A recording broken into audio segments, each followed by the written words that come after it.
Assalamualaikum warahmatullahi wabarakatuh. Perkenalkan, nama saya Andi Rahman dengan NIM 1930901142. Baiklah, sebelumnya saya akan menjelaskan materi dari kelompok saya, stres akademik kuliah online. Yang pertama, latar belakang.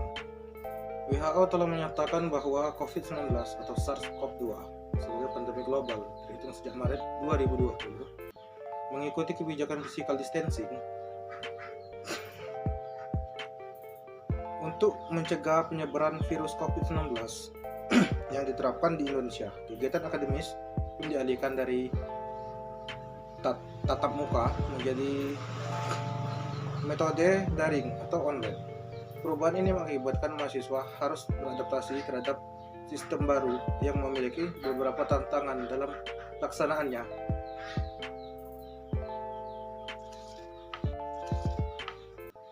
Stres akademik. Bagi mahasiswa, pandemi ini mengakibatkan stres dan kecemasan yang berkaitan dengan perubahan proses perkuliahan dan kehidupan sehari-hari. Dampak dari perubahan-perubahan yang dialami oleh mahasiswa selama pandemi COVID-19 ini berisiko mengakibatkan munculnya masalah kesehatan mental. Konstruk dari laporan ini adalah mengukur tingkat stres mahasiswa dalam menghadapi perkuliahan secara daring. Subjek dari pengukuran ini adalah mahasiswa yang pernah atau sedang menjalani perkuliahan secara daring. Nah, untuk masa penelitian itu adalah ada reliabilitas, apakah alat ukur X ini memiliki tes-retest, konsistensi antar waktu yang tinggi. Lalu alternate from konsistensi skor dengan tes lain yang setara. Lalu ada juga single train, yaitu item-itemnya konsistensi internalnya tinggi atau tidak. Nah, lalu yang kedua ada validitas. Di validitas ini ada konten yang berisikan apakah alat ukur X ini memiliki item-item mewakili domain tingkah laku yang diukur. Lalu ada juga kriterion, apakah alat ukur X valid untuk memprediksi performa individu pada kriteria seperti nilai IPK dan lain-lain. Lalu ada juga construct. Nah, di construct ini biasanya berisikan tentang apakah alat ukur X valid untuk mengukur construct dari X tersebut. Lalu ada juga analisis item yang berisikan difficulty, diskriminan, lalu distractor. Nah, tujuan dari penelitian ini adalah untuk mengetahui tingkat kestresan pada mahasiswa dalam menjalani proses belajar daring dan apa saja faktor-faktor penyebab mereka menjadi stres.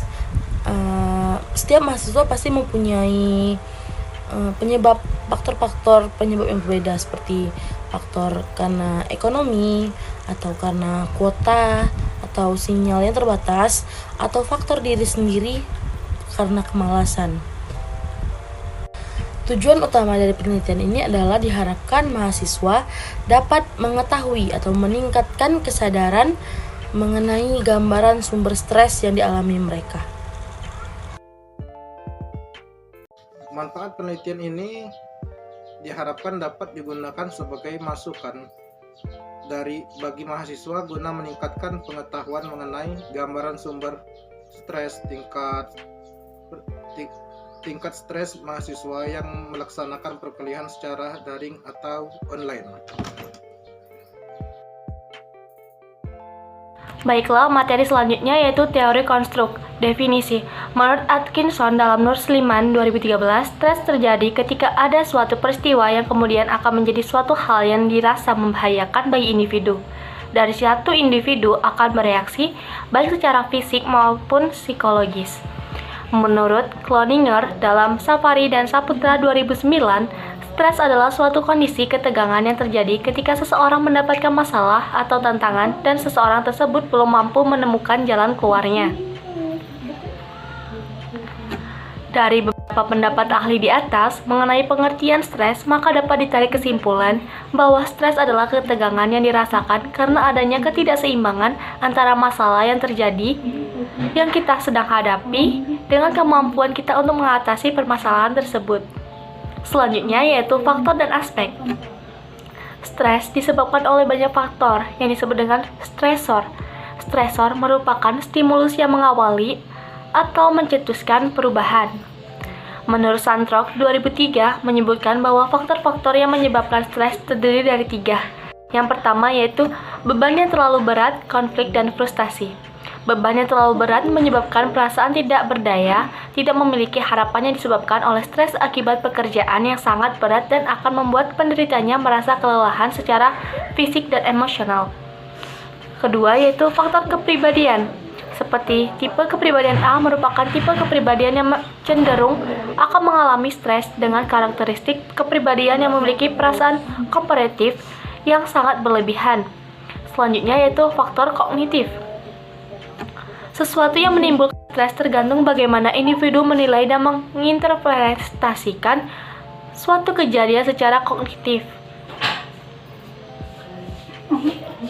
Stres yang dialami oleh mahasiswa termasuk stres yang bersifat negatif, sebab stres tersebut memberikan dampak negatif atau buruk pada diri mahasiswa.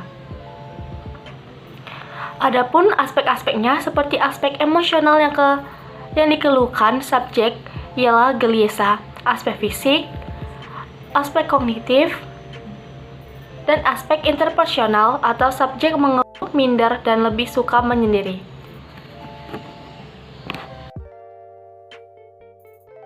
Jenis tes dalam psikometri ada beberapa. Yang pertama itu tes inteligensi. Tes inteligensi ini terdiri dari 3 aspek kemampuan.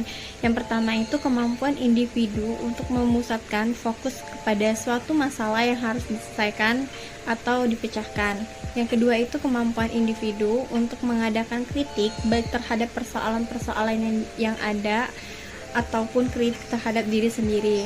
Yang ketiga itu ada kemampuan individu untuk beradaptasi terhadap persoalan-persoalan yang dihadapinya.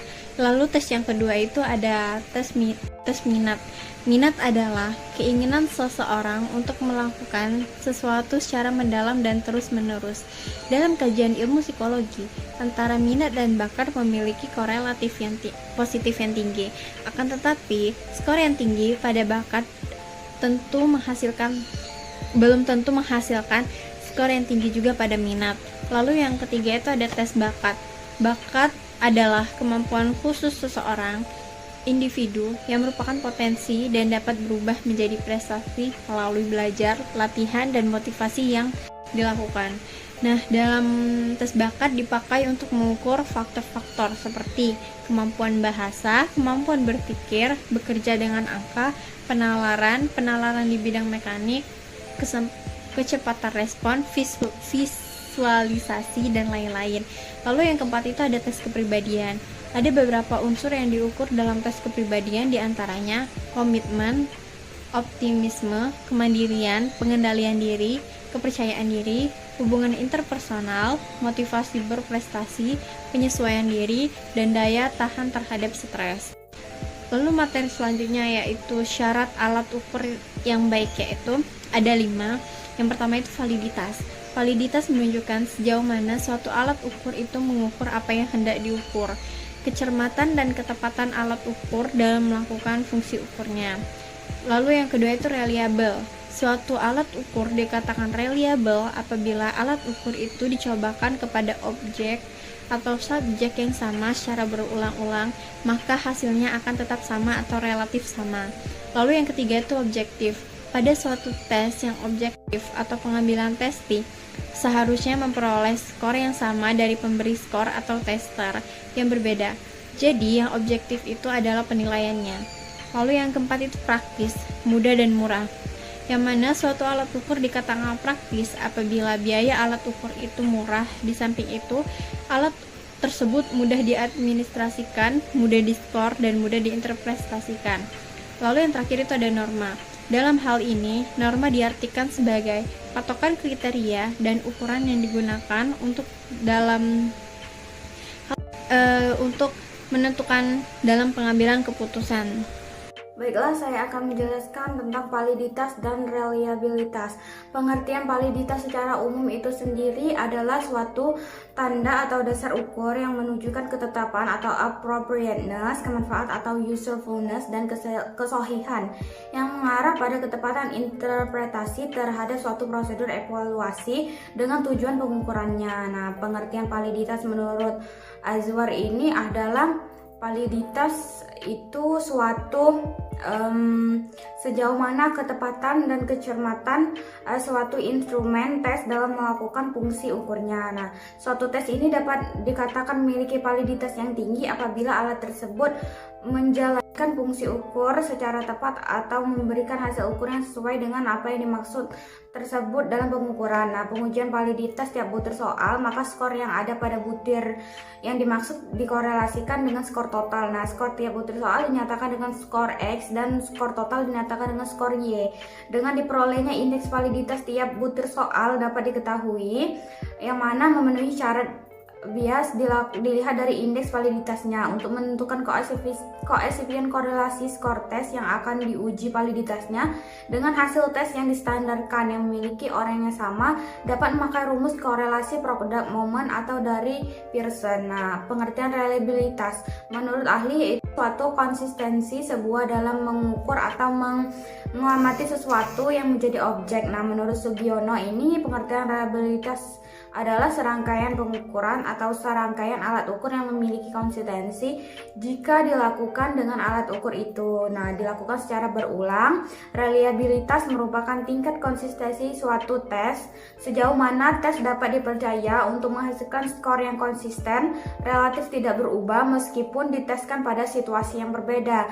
Nah, rumusnya adalah Cronbach-Alpha. Mungkin teman-teman sudah mengetahui rumus-rumus Cronbach-Alpha. Analisis item. Istilah analisis item digunakan untuk mendefinisikan perhitungan dan pengujian statistikal terhadap skor-skor item alat ukur individual menurut Crocker dan Algina tahun 1986. Sebuah item dapat dianalisa baik itu analisa kualitatif atau berdasarkan isi maupun bentuk dari item tersebut dan analisa kuantitatif berdasarkan muatan-muatan statistik seperti daya prediktif, daya beda dari item tersebut. Analisa kualitatif mencakup pertimbangan isi validitas, sedangkan analisa kuantitatif mencakup pengukuran kesulitan butir soal dan diskriminasi item.